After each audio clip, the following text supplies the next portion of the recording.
Thank you and welcome to the show this morning. The topic this morning is the story of the Black Panther Party, and we're fortunate to have with us to talk about the Black Panther Party Mr. Jonathan or Dr. Jonathan Farley. Dr. Farley is in the Department of Mathematics at Vanderbilt University. And of course, Dr. Farley, let me welcome you to the show and to tell you how delighted we are to have you and to talk about the topic, the story of the Black Panther Party.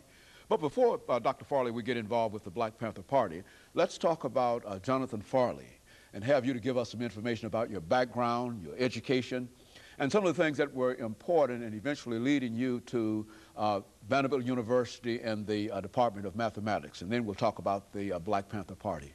Well, first of all, thank you for inviting me here, but I want to correct something. I'm not a Black Panther, even though I'm dressed in black. Okay. I was born in 1970 in upstate New York, Rochester. And I went to Harvard University, and I graduated from there summa cum laude in 1991 in mathematics. And I hate talking about myself, but I guess that's what I'm here for. That's what. So at that time, I got a Marshall Scholarship to go to Oxford University. And there I also studied mathematics, and I got my doctorate, they call it a DPhil, in 1995. But not, before that, I actually got Oxford's highest mathematics awards, the Senior Mathematical Prize and the Johnson Prize for my research. And not only was it a good honor, they gave me a check for £1,000 too. Okay, so which is a lot of money. Okay, very good. And after that, in 1995, I moved to Berkeley, California, where I was a fellow, a research fellow of the Mathematical Sciences Research Institute. They call it MISRI for the acronym. Okay. And I was there from 95 to 97, and I loved the environment. I did mathematics, but in addition to the mathematics that I did, that's where I first met some of the leaders, the former leaders of the Black Panther Party. David Hilliard, who was the chief of staff, Frederica Newton, who was the widow of one of the co-founders of the party. And I also campaigned to defend affirmative action, fighting Proposition 209, and so on. And this is something which has really motivated me. I love mathematics. I'm really engaged by it, and I happen to be lucky enough to have some facility with it. Last year, I solved a problem that was open for 34 years. It remained unsolved for 34 years. And just this January, I solved another problem which had remained unsolved for 25 years. It was posed by some big shot professor in MIT.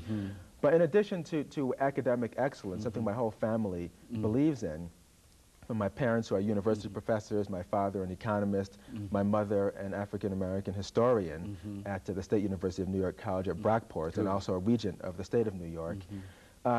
They told me that I must also be committed to serving the people, the uplifting of the race. And so in addition to giving talks on how to get straight A's to college students at Berkeley or at Vanderbilt or at Fisk, or giving talks on how to get into a PhD program, I also feel it's important to actually tutor kids, work in the community, all these activities which the Black Panther Party actually symbolized and embodied. That is, in a real sense, the story of the Black. Let's talk about the story. I mean, how would you introduce people who might not be familiar with the Black Panther Party over the next few minutes that we have during this segment? How would you introduce them by telling them in a sort of a brief form the story of the Black Panther Party? Well, the story is an amazing one, but first I have to start by saying that a lot of people have misconceptions about the Black Panther Party. There are many myths surrounding the Black Panther Party. People are scared of them. They think they're associated with violence, radical ideas.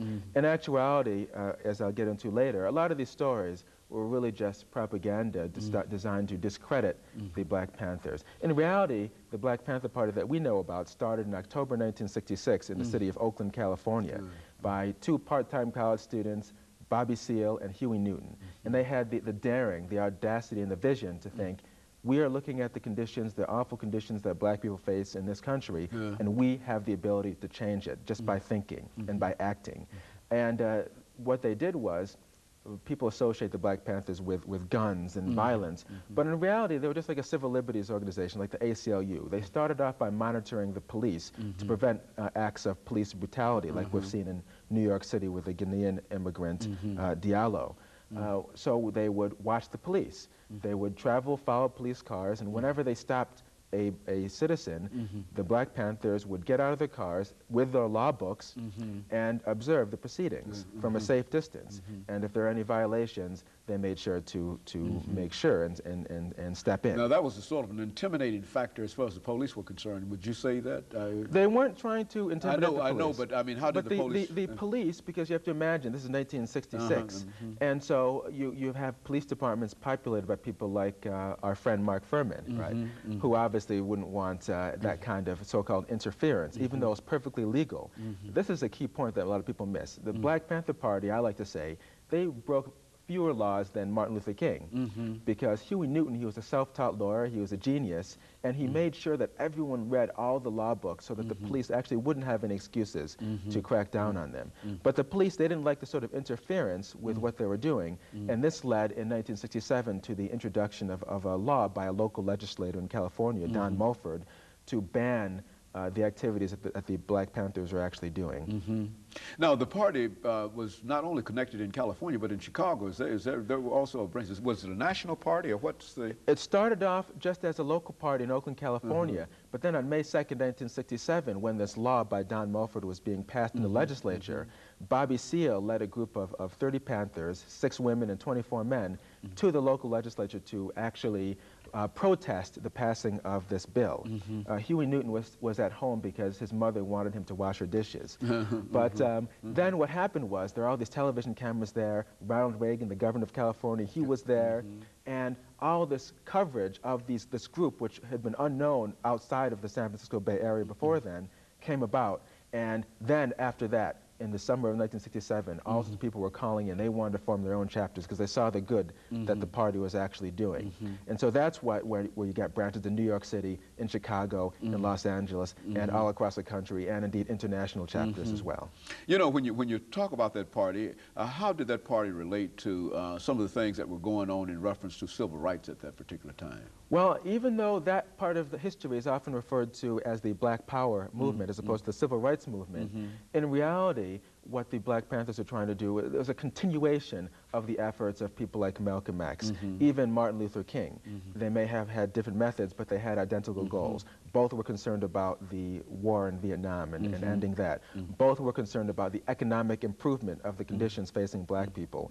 Both were concerned about the violence in American cities. The Black Panthers, contrary to the myth, actually tried to prevent riots because they saw that riots were just an excuse for police who were so minded to actually go in and arrest people, hurt people, shoot people. They actually just wanted Black people to build up their communities rather than tear them down. Now, Bobby Seals, I think we saw him quite recently on another show. What's his position now? Is he still a part of the Panther organization, or is he still active in the organization? Well, officially the Black Panther Party disbanded in 1980, and its heyday was really from 1966 to 1971. That's when Bobby Seale wrote the book Seize the Time, facing numerous trials just for advocating his political beliefs. And what I want to say about the Black Panther Party, as we know it, regardless of what happened later, that the Black Panther Party, it was more than just watching the police. It was a service organization for the people. So they had free breakfast for children programs. They had free health clinics. They were the first group, actually, to identify that sickle cell anemia was a problem for people of African descent. And they were the first people to recognize as a major problem.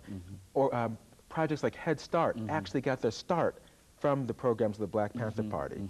You talk about Chicago, the Black Panther leader Fred Hampton, 21 years old, actually started the Rainbow Coalition, and Jesse Jackson took the name. But they were interested in uplifting all people, Black people, brown people, yellow people, red people, even white people, and forming a more humane society.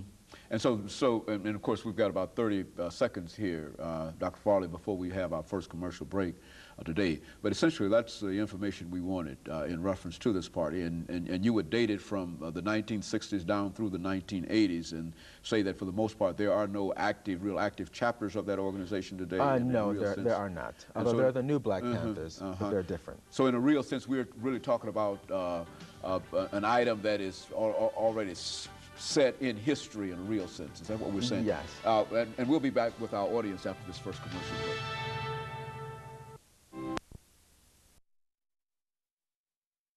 Who is in the